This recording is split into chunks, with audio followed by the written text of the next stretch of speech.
We are now 145 days away from the midterms.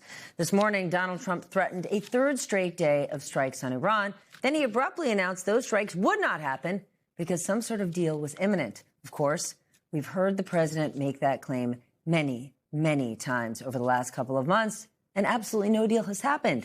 Here's what the president said this afternoon when a reporter asked when this actual deal could be signed. It'll be soon, maybe this weekend. And has the Supreme Leader approved this deal, sir? I understand the answer is yes. And when this deal is signed, is the United States going to immediately lift the blockade? Yes, that's true. That's part of the deal. And you'll have oil prices dropping like a rock. And, sir, have you actually secured an agreement on the discussions about the nuclear material and the nuclear negotiations? Yes, conceptually on that, and nobody's getting close to it because it's buried under a mountain, basically. Here's the thing.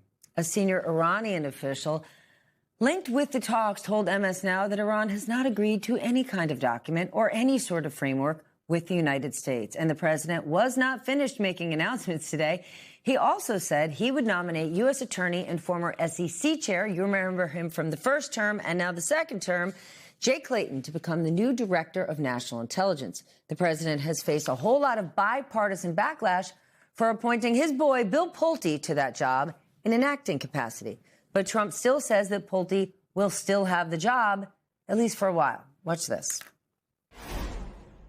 Do you intend to have Bill Pulte continue to serve as the acting director of national intelligence? And do you think it's unreasonable that some Republicans have concerns that he has no intelligence experience, even if he's serving in this acting role? But he's intelligent, unlike a lot of other people. But do you think that's fair? No intelligence? He's only there for a little while. He's running it for a short while while we get a very talented person, Jay Clayton, in. As you know, Jay Clayton's an incredible talent, head of Sullivan and Cromwell.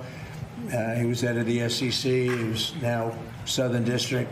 I mean, nobody has better credentials. Do you want Clayton to Bill will run it for sure. Well, he's done a fantastic job at Fannie Mae, Freddie Mac. I'm just going to, for fact's sake, you there for a second. Having intelligence experience is not the same thing as someone who is intelligent. Now let's get smarter. With the help of our lead-off panel, Peter Baker is here, chief White House correspondent for The New York Times, David Drucker, senior writer for The Dispatch, and former U.S. Attorney Joyce Vance. She spent 25 years as a federal prosecutor. All right, Peter, sharpen that pencil. I only have 2 nights left anchoring the 11th hour, so let's make it count. Put what the president said to the side. What do we actually know about what is happening between the U.S. and Iran? Because what I know is that the markets dropped earlier this week. And what I know happened today, when the president said we're about to sign this deal, what do the markets do? Shot up. He responds to that. He does respond to that. And I think the truth is we ought to be putting aside, as you say, what he says, because it doesn't really mean anything, right? How many times, as you rightly said, have we watched this movie before? We have seen it time and time again. We're almost at a deal. They're desperate for a deal. We're on the verge of a deal. We've got a deal almost finalized. It could be hours. It could be days. And yet we're 3 months in, more than 3 months into this, no deal.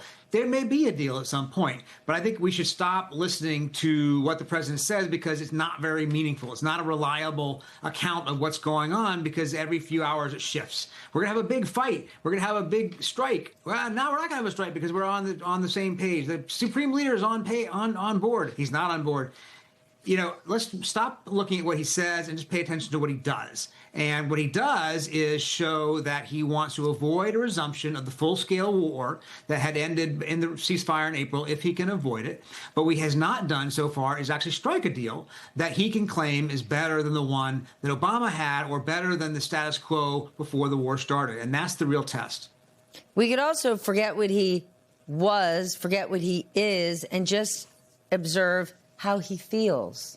And it's very clear he is frustrated that the war is still going on, but he cannot unilaterally change that. David, how do Republicans feel?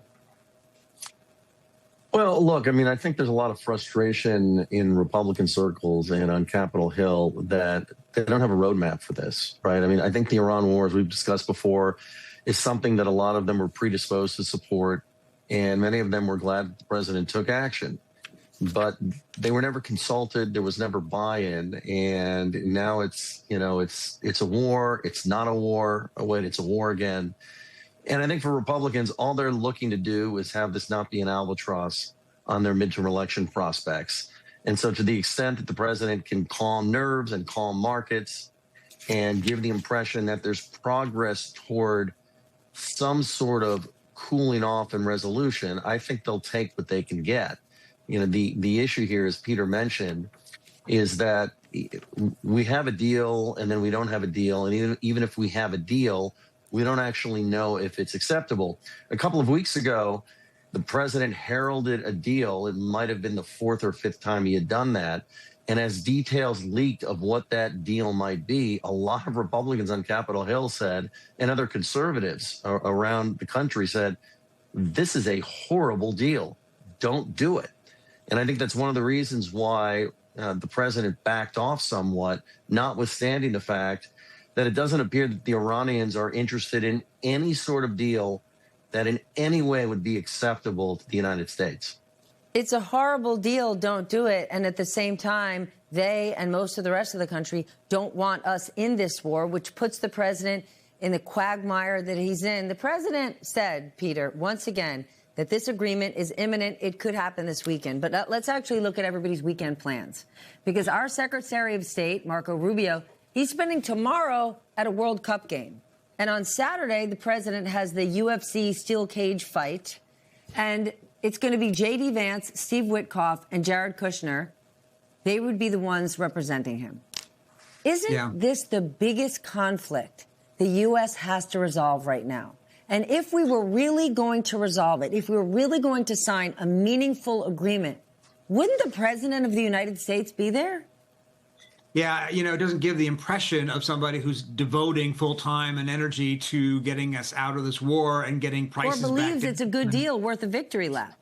Exactly. Remember, just a couple weeks ago, the president told us he couldn't go to his own son's wedding because he was so busy negotiating the Iran deal. And yet he had time this week to go to the Knicks game, which was not very popular with the Knicks fans. And he has time, apparently, to have this fight on the South Lawn to celebrate his birthday. And you're right, it doesn't give the impression of somebody who is very serious about this. And I think that's it's a sign that this is kind of a jump ball. As Dave said, we don't really know what kind of deal this could look like that would actually satisfy Republicans, because they cannot look like they did worse than Obama, because the president, of course, got rid of that deal from 2015. And everything they're talking about here, frankly, isn't even a deal on the nuclear stuff. It's a deal to talk about the nuclear stuff. It's a deal to say, hey, let's just permanently keep the ceasefire going while we have a conversation, permanently 30, 60 days. But we've had that for 30 or 60 days. It's a deal to keep talking and looking for a deal. And I think he's learning just how difficult it really is. There's a reason why it took years for Obama to get the deal he got, even if we think it was an unsatisfying deal. It's not easy. The Iranians don't simply kowtow to outsiders, are not willing to give up what they think is important to their national security. And the Americans can't simply accept their word without some sort of proof, without some sort of verification, because the Iranians can't be trusted. So it's a real conundrum. David, Trump allies told Politico that it may be too late to change how people see the economy. Obviously, the Iran war plays a very big part in that. Meanwhile, just yesterday, I wasn't even working, and I had to pull myself to the TV to read these headlines because I said, this cannot be true. The president said he loves the inflation. It could be so much worse at a time when now inflation is moving at a faster rate than our wages, which means our money will not go as far. It's going to be difficult. When the president says things like that, when the president continues a war in Iran that the majority of the American people do not want, how much harder is he making the midterms for his own party? Well, look, he's making it exceedingly difficult, right? I mean, as I've been saying for months, and as we've discussed here, voters have been very unhappy, not just with the president's handling of the economy, but with the fact that they don't believe he's sufficiently focused on it, right? And he's got his construction projects in Washington, D.C. He has foreign policy projects in different parts of the world. And they just don't feel like he's focused. And when you're not focused on what the voters want you to be focused on, it's a double whammy politically, on top of the fact that they may not like the agenda that you're putting forward to try and deal with the economy. And so that's where Republicans are stuck. And the thing is, Republicans on the Hill and even the president's team that surrounds him, they understand that the economy and affordability and the high cost of living across the board are the number one priority voters are concerned about. And this is particularly true with independent voters who always are king in midterm elections. They're king in every election, but particularly in midterm elections. And I think Republicans would like the president to talk about the economy any way they can get it, rather than the myriad things that he prefers to talk about. But when you give Democrats headlines like, I love inflation, and look, we know what he's doing, right? I mean, the president likes to create the reality that he wishes existed rather than the reality that is. Except, of course, that's the most difficult thing to do when it comes to the economy. You cannot BS people on their lived economic experience. And he might not care about our collective economic health, but the galling thing for the American people, David, is it is crystal clear that he is laser beam focused on his own economic health. And gosh darn it, he's healthier than he has ever been.